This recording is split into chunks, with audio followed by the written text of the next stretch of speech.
Olá a todos, meu nome é Guilherme, esse é meu trabalho da disciplina de Comunicações Digitais e eu vou falar um pouquinho sobre a codificação de fontes analógicas. Os nossos sentidos eles estão relacionados a sinais analógicos, por exemplo, o som que a gente escuta, ele decorre da capacidade do nosso ouvido de perceber variações de pressão no meio, que é o ar ao nosso redor, a atmosfera. Então a gente percebe essas ondas de pressão, elas chegam até nossos ouvidos e a gente entende elas como som. De forma semelhante, os nossos olhos são capazes de perceber ondas eletromagnéticas e, por exemplo, o comprimento de onda dessas ondas eletromagnéticas são percebidas como cor. Dentro do espectro da luz visível, você tem diferentes comprimentos de onda e cada um deles vai corresponder ali a uma cor. Então, tudo isso é uma percepção do nosso corpo a fenômenos físicos que estão ao nosso redor. Tendo isso em vista, né, a gente tem interesse em captar, armazenar e transmitir esses sinais. E isso foi feito, né, há mais de século, a princípio com técnicas mais primitivas, né, gravando imagens ou vídeos, né, filmes em filmes, né, por um processo químico, ou sons em cilindro de cera ou em algum disco, em algum meio físico. Essas técnicas são primitivas, elas apresentam mais limitações do que as técnicas que a gente conhece hoje.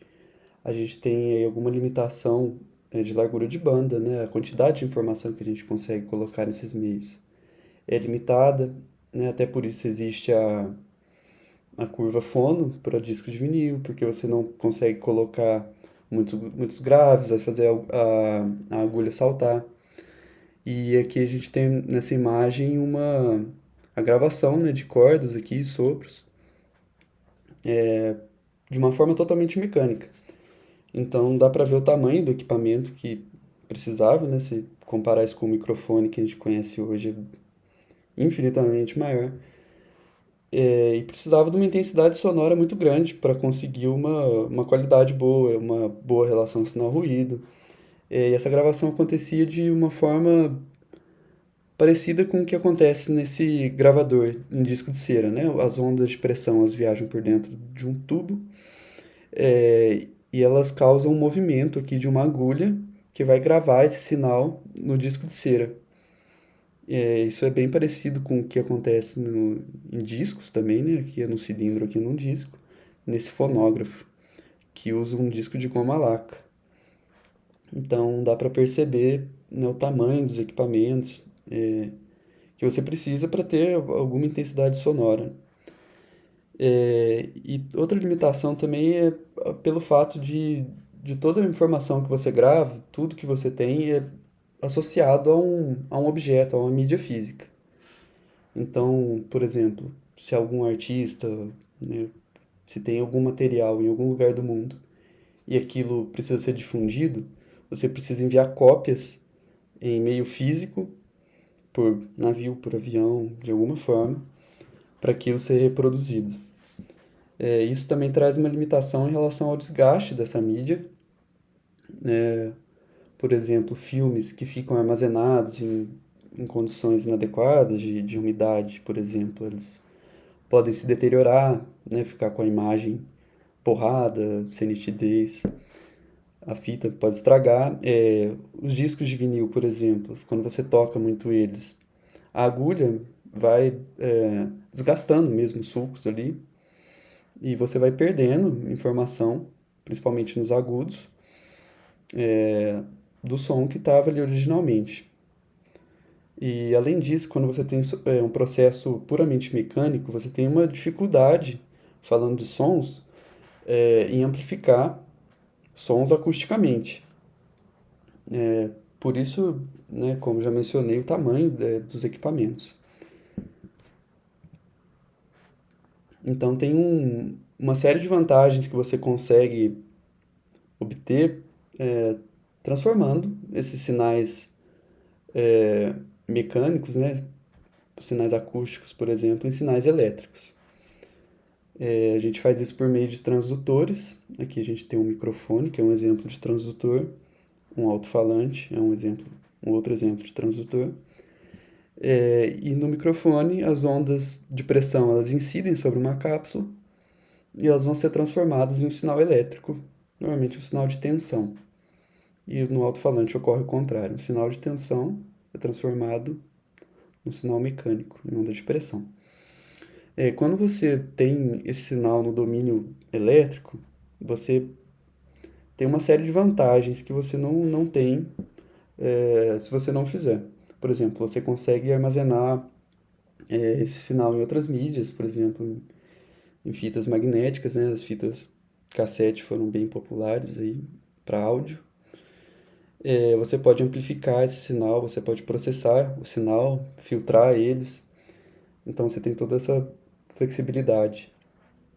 E além disso, muito importante, você consegue transmitir esse sinal por meio de canais de comunicação, seja rádio, seja por cabos, né? Então você consegue transmitir informação sem ficar dependendo de uma mídia física, por exemplo. Quando você transduz o sinal transduzido por um microfone, por exemplo, um sinal de áudio, ele vai ser algo desse tipo. Ele vai ser contínuo, ou seja, para todos os instantes de tempo que ele existe, e ele pode assumir infinitos valores dentro desse intervalo aqui. É por isso que o sinal é dito analógico. Né, os sinais de fala, né, os sons, eles têm uma certa periodicidade, né? Então a gente consegue representar eles por uma série de Fourier. Se os sinais não forem periódicos também, a gente consegue fazer uma transformada de Fourier e a gente vai ter esse sinal no domínio da frequência, representado por um somatório de várias senoides aí com diferentes amplitudes e diferentes fases. Então, os meios digitais, com o advento da computação, a gente conseguiu ter ganhos de processamento assim nunca antes vistos. E, por exemplo, em capacidade de processamento, em miniaturização. Então é interessante a gente estudar técnicas de codificar sinais que, a princípio, são sinais elétricos analógicos em alguma representação digital deles. E isso traz também uma série de vantagens. Um sinal digital, ele é mais resiliente a ruídos. Então, quando você transmitir um sinal desse tipo por um canal que está sujeito a ruídos, né? Todos estão, eles são mais resilientes. Você consegue implementar detecção de erro, perceber erros e até corrigir em alguns casos, como foi apresentado no trabalho do Felipe, colega de classe.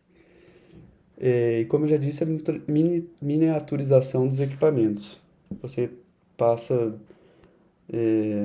de equipamentos eletrônicos que tem o tamanho, às vezes, né, de uma caixa, assim, de algo que vai ocupar certo espaço e, de repente, você consegue fazer a mesma coisa com um equipamento, com um microprocessador que tem o tamanho da tampa de uma caneta.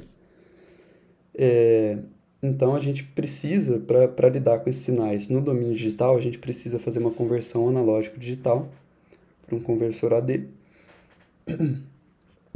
Tudo que a gente fizer com esse sinal a partir de agora, ele vai ser feito no domínio digital, né, o processamento, a transmissão dele, o armazenamento. E quando você quiser esse sinal de volta no domínio analógico, por exemplo, tocar um som, você passa por um conversor digital analógico e aí você amplifica e joga eles numa caixa de som, por exemplo. Eu vou falar um pouquinho sobre a digitalização, então, de um sinal. A gente precisa ter em mente, a princípio, duas coisas que são importantes. E a primeira delas é a amostragem. Um sinal analógico, ele, ele não vai existir, ele não vai ser mais contínuo. Ele vai ser um sinal discretizado. Então, ele não vai existir mais continuamente e vai passar a existir somente em pontos, né, pré-estabelecidos. E para esse processo é importante a gente observar o teorema de Nyquist, né, também conhecido como teorema da amostragem. que ele vai ditar que para você amostrar um sinal que tem uma frequência máxima n, você precisa amostrar com 2n. Você precisa do dobro da frequência de amostragem para você conseguir reconstruir o sinal perfeitamente a partir do seu sinal digitalizado. Para audição humana, idealmente, a gente escuta entre 20 e 20 mil Hz. A maioria das pessoas adultas não escuta até 20 mil Hz, mas é a faixa adotada. Então, a gente costuma utilizar taxas de amostragem de 44.100 Hz ou de 48 kHz. Aqui, os CDs, por exemplo, utilizam essa aqui, e a taxa de amostragem do som em um DVD é de 48.000 Hz. Além de discretizar o som no eixo do tempo, a gente também precisa discretizar ele em sua amplitude. Ele não vai mais poder ter todos os valores possíveis dentro da sua excursão, e você precisa quantizar. Então você reserva uma quantidade de bits que em determinado instante de tempo esse sinal vai poder assumir. E quando esse valor, se o sinal for diferente, não coincidir com nenhum valor possível, ele vai ser arredondado para o valor mais próximo. Isso vai gerar um ruído, né, um erro ali de quantização. Então, como a gente está falando de um alfabeto binário, para cada n bits reservados, você consegue 2 elevado a n valores. E quanto mais bits você reserva, maior a faixa de valores, né, mais possibilidades você tem dentro de um determinado intervalo. E logo você precisa arredondar menos esse sinal, arredondar no sentido de aproximar ele para o que for mais próximo. Então você gera menos ruído quanto mais bits você tiver. Então, depois que você amostrar e quantizar esse sinal, ele vai poder ser representado por um sinal binário, né, contido no alfabeto binário. Aqui a gente tem a ilustração disso. Aqui tem um sinal analógico, ele é contínuo e ele pode assumir qualquer valor na sua amplitude. E aqui um sinal que foi reconstruído a partir de um sinal digital. É um sinal digital, de fato. Então você vê que ele varia a cada instante de tempo aqui, em pequenos passos, e para cada passo ele assume um valor pré-determinado de amplitude, né? Você não tem mais uma coisa que é tão suave. Então, a gente tem algumas técnicas para codificar um sinal digital, não, um sinal analógico em digital. A mais conhecida delas, talvez mais simples, seja PCM, né? Pulse Code Modulation, linear. E eu vou falar um pouquinho sobre log PCM, delta PCM. Na verdade, aqui DPCM, né? O delta, ele é um caso específico de DPCM. E o LPC. O PCM linear, que é o mais básico de todos, você vai mostrar o sinal em intervalo de tempo, no intervalo de tempo constante, e para cada instante desse daqui, você vai pegar o valor mais próximo que corresponde ao sinal analógico. Por exemplo, nesse topo aqui, nesse máximo desse seno, nesses 3 instantes aqui, o valor vai ser 15, mesmo não sendo na curva digital, daqui vem na curva analógica. Daqui vem esse errinho de quantização. Aí, evidentemente, quanto mais níveis você tiver aqui, menor fica esses intervalos, eles ficam mais próximos e você diminui o erro de quantização. O PCM, ele não tem compressão nenhuma, ele não é uma técnica otimizada em termos de ocupação de banda, né? Você simplesmente pega, para essa amostra você tem esse valor, para a próxima amostra você tem esse, para a próxima esse, e assim você tem o seu sinal digital. Uma técnica de compressão que pode ser utilizada é o log PCM. Nele você pega o sinal de interesse e você aplica uma função que tem essa característica de transferência. E aí você escolhe um parâmetro mu, é a lei de mu. E para mu igual a zero você não tem compressão. E quanto mais você aumenta esse valor, mais acentuada vai ficar a curva. O que essa curva diz pra gente é que para sons, né, falando de áudio, sons de baixa intensidade, que tem um pequeno valor de amplitude, elas vão ter uma faixa dinâmica maior, enquanto sons que têm uma intensidade maior vão ser comprimidos, vão excursionar em uma faixa menor do sinal resultante. Isso está relacionado ao fato de que na voz, em sinais de áudio em geral, a gente tem mais sons que são menos intensos e poucos sons que são muito intensos. Então a gente pode fazer esse tipo de compressão e ter um ganho na quantização. A gente ganha qualidade, você consegue diminuir a relação sinal-ruído do sinal fazendo isso. Aumentar a relação sinal-ruído do sinal. O PCM diferencial, ele é parecido com o PCM, só que ele é um sistema com memória. Isso quer dizer que você transmite um sinal e para a próxima vez que você transmitir esse sinal, você vai dizer se ele deve ser incrementado ou decrementado. Para isso você precisa assumir que entre uma amostra e outra, né, uma amostra subsequente, você vai ter um sinal que é relacionado. Isso é verdade para áudio. Então, você não vai ter um sinal que não tem uma amostra que não tem nenhuma relação com a amostra anterior. Você consegue traçar essa relação. E por isso você consegue ditar a próxima amostra a partir da anterior mais uma variação. Nessa curva a gente vê que a gente tem os limiares, o inferior e o superior, em verde. E quando... e o sinal original está aqui em roxo. Quando o seu sinal DPCM atinge o limiar inferior, ele cai. Quando ele atinge o inferior, ele sobe. E assim você consegue ter esse sinal de saída que corresponde ao sinal original, só que em uma forma digital. Aqui é a saída, né, do nosso sistema, e a gente tem algo parecido com PWM.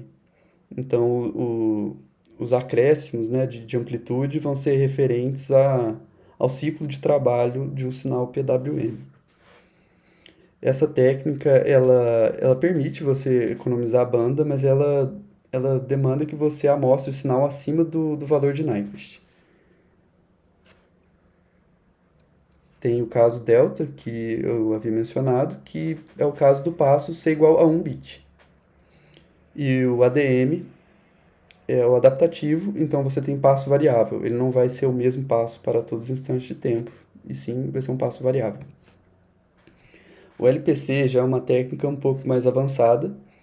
É uma técnica para você economizar a banda na transmissão de sinais de voz. E você precisa assumir que a voz segue um modelo fonte-filtro. Isso quer dizer que a voz é produzida, ela tem dois grandes componentes, que é a parte da fonte, da excitação, que é o pulso glótico, né, para sons vocalizados, ou pode ser um sinal de ruído branco para sons chiados. E daí esse sinal produzido pela glote aqui, mas na garganta, ele é filtrado na cavidade oral e na cavidade nasal, né, na faringe, laringe e língua. E daí você vai ter a característica de um filtro. Quando você modela o sinal dessa forma, você consegue transmitir somente os parâmetros da excitação e do filtro e ainda assim conseguir reconstruir um sinal que vai ter alguma perda, mas que vai dar para entender o que está sendo falado. É uma técnica muito interessante que ela é mais primitiva, né? Hoje tem algumas mais avançadas que seguem essa linha, mas que permite você tem uma taxa de bits muito baixa e é usado em telefonia, em VoIP. Então, uma ligação do Skype, por exemplo, provavelmente usa algo desse tipo, né? Ligação de voz do WhatsApp, tudo usa isso para comprimir bastante o som. E é notável que tem bastante perda de qualidade, mas a gente mantém o som inteligível. É, na verdade, ainda você tem que transmitir o resto, né? Se você quiser mais fidelidade, você pega o sinal e você passa por um sistema que vai extrair esses parâmetros do filtro, vai extrair parâmetros da excitação e vai ter um resto. O resto é a parte que não pode ser explicada por esse sistema. Você pode transmitir isso para obter maior fidelidade. Uma vez que você tem os parâmetros da excitação, que no caso do LPC são duas, ou é pulso glótico ou ruído branco, o pulso glótico ele vai ser uma onda dente de serra, por exemplo, você transmite essa informação da excitação e os parâmetros do filtro composto pelo resto, pela boca, nariz, etc. É, eu observei que você normalmente não transmite esses coeficientes diretamente, porque eles são sensíveis a erro e pode prejudicar a compreensão do sinal por um pequeno erro. Então você tem algumas técnicas de codificar esses parâmetros, mas não é muito o escopo desse trabalho. E por fim, eu queria mostrar um experimento que eu fiz comparando PCM linear com PCM logarítmico. Para isso, eu gravei frases aleatórias de um livro, frases curtas, de em torno de 5 segundos. E essas frases eu tomei cuidado para elas serem bastante corriqueiras, né? Para não enviesar muito, não ter uma frase mais difícil que outra. Eu gravei esses sinais é, e eu obtive eles em um formato digital, que é um PCM de 16 bits de profundidade de bit, a 44.100 Hz de amostragem, que é a qualidade de CD, que para todos os fins práticos desse trabalho é um sinal digital, mas que pode ser considerado como um sinal analógico, né? Perfeitamente dá para fazer essa aproximação sem nenhum problema. Então esse sinal ele foi duplicado, eu codifiquei o sinal original diretamente e a outra cópia eu passei por um compressor usando a lei de Moore, com um mu de 255, que é um valor bastante usual para sistemas de telecomunicação, e foi o valor que eu escolhi. Se a gente voltar aqui, a gente consegue ver que ele estaria no meio do caminho entre o 100 e o 1000. Então, alguma curva que teria mais ou menos esse desenho. Feito isso, né, eu requantizei os sinais para com poucos níveis possíveis, né? É um cenário pouco ideal que vai inserir muito ruído, vai ter um ruído de quantização enorme, vai diminuir a relação sinal-ruído bastante, até um ponto que a compreensão desse sinal vai ser totalmente limitada. E por se tratar de um experimento curto, com poucas pessoas, é um experimento que não tem um valor estatístico assim muito adequado, né? Uma metodologia, mas ele indica certas coisas pra gente. Então eu decidi logo no pior caso, nos piores casos, que é quando o sinal, a quantização insere tanto ruído no sinal que, que você não consegue mais entender ele. Né? A princípio a gente tinha 16 bits, então eu já trouxe para 3 bits, que dá 8 níveis possíveis. Depois com 2 bits, que dá 4 níveis, e 1 bit, que é tudo ou nada, 0 ou 1, 2 níveis. Aqui é mais ou menos um esquema do experimento, que eu captei as frases com o microfone por meio de uma interface de áudio. Por fim, gerei arquivos WAV, né, que usa PCM, a 44.100 Hz de amostragem, 16 bits de profundidade. Duplicação do sinal, curva logarítmica em 1, codifiquei ambos utilizando as profundidades de bits que eu mencionei, 3, 2 e 1 bit. E depois eu salvei esses arquivos e apresentei para um conjunto de 8 pessoas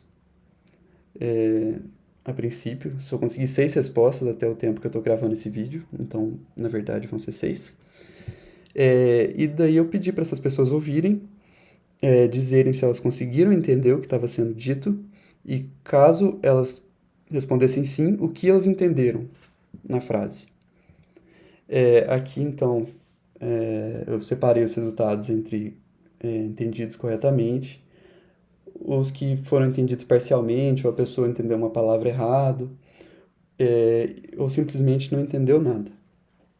Para 3 bits, 8 níveis, já é bastante pouco, é um som com uma qualidade muito ruim, mas aqui os números, né, mostram que é possível compreender perfeitamente, seja lá qual for a técnica utilizada. Uma pessoa errou uma palavra em, em um dos áudios, né, no linear, a 3 bits,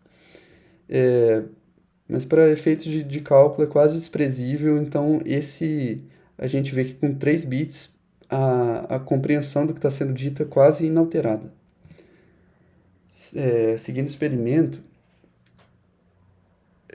foi utilizada uma profundidade de 2 bits, ou seja, 4 níveis possíveis, e aqui os resultados foram um pouco inconclusivos, ninguém entendeu corretamente a frase, seja lá codificando o sinal diretamente ou passando ele por aquela curva, pela lei de Moore, a curva logarítmica.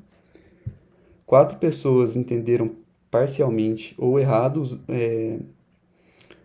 utilizando PCM linear, e 2 não entenderam.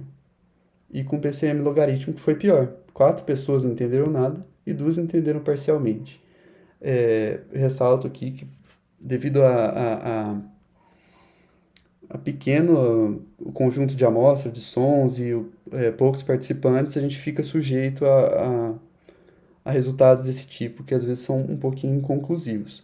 Mas, na minha opinião, o mais interessante aconteceu com o sinal PCM de 1 bit, que é uma coisa totalmente assim, inutilizável para fins práticos, mas que demonstrou aqui com bastante clareza o quanto você priorizar os sinais de baixa amplitude antes de você quantizá-los traz uma vantagem na compreensão desses sons, no tanto que fica fácil você entender, na verdade menos difícil de entender. Sem utilizar a lei de Moore, nenhuma pessoa conseguiu entender. Aqui eu ressalto que esse entendeu parcialmente foi um pequeno trecho da frase e 5 pessoas não entenderam nada. Para efeitos de cálculo, eu poderia até ter colocado 6 pessoas não entenderam. Então, fica bem claro que você pegar um sinal ali e requantizar ele, sem fazer nada com ele antes, requantizar, você vai, com 1 bit só, né? Você vai tornar esse sinal tipo, incompreensível para terceiros, para outras pessoas. Agora, passando o sinal pela lei de Moore, o resultado foi o seguinte: uma pessoa conseguiu entender corretamente a frase inteira, 3 pessoas entenderam parcialmente, ou errando uma palavra ou outra, e 2 não entenderam absolutamente nada. Aqui, né, repetindo, fica bem claro a vantagem de você aplicar esse tipo de processamento, né, essa curva logarítmica no sinal, se você precisar quantizar com tão poucos níveis, né, numa situação quase que hipotética, né, hoje em dia é uma situação que não ocorre, mas mostra que você pode melhorar a qualidade do sinal, você pode diminuir o ruído de quantização do sinal aplicando essa técnica. Então, esse é o resultado mais interessante que eu queria apresentar nesse trabalho. E com isso eu termino a minha apresentação. Muito obrigado a todos.